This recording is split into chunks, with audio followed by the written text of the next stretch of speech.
Hello and welcome to this JAMB series. Now in this question 10, we are asked to evaluate 16 raised to the power of 0.16 multiplied by 16 raised to the power of 0.04 multiplied by 2 raised to the power of 0.2.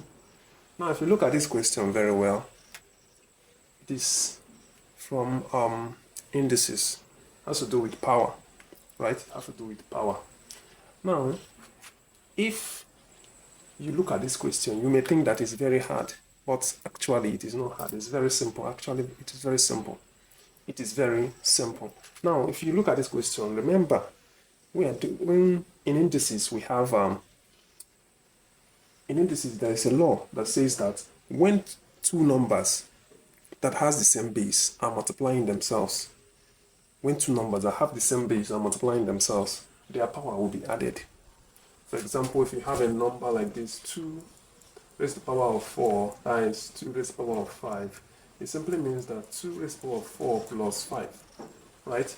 It will be 2 raised to the power of 4 plus 5, which is equal to 2 raised to the power of 9, right?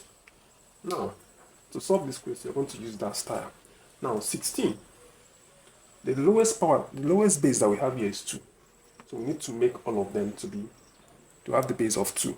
Now, how many times will we multiply 2 before you get 16? 2 times 2 is 4. 4 times 2 is what? 8. 8 times 2 is 16. So that means 2 raised to the power of 4 is equal to 16. Right? Now, instead of writing 16 here, we write 2 raised to the power of 4 so that they will have the same base.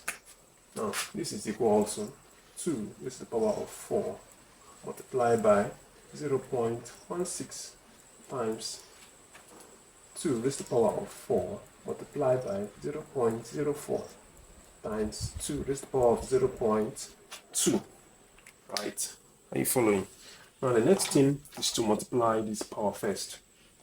So you say 4 times 0.16. So whatever I give you, write it down, equal to 2 raised to the power of 0.64 times, and you say 4 times 0.04. So this will be 2 raised to the power of 0.16 times 2 raised to the power of 0.2. Now, from the look of this, now you can find that this and this has the same base. That means just pick one of it and then their power will be added. So this will be equal to 2 raised to the power of 0.64 plus 0.16 plus 0.2. So it will be equal to, use your calculator, then find this 0.64 plus 0.16 plus 0.2. So this is equal to 1. So therefore you can say that 2 raised to the power of 1 is still 2. So this is the answer. Very simple, as you can see it. Now, I believe you enjoy this class. If you enjoy this class, please make sure you like this video, share with those that will need this kind of video. Thank you very much.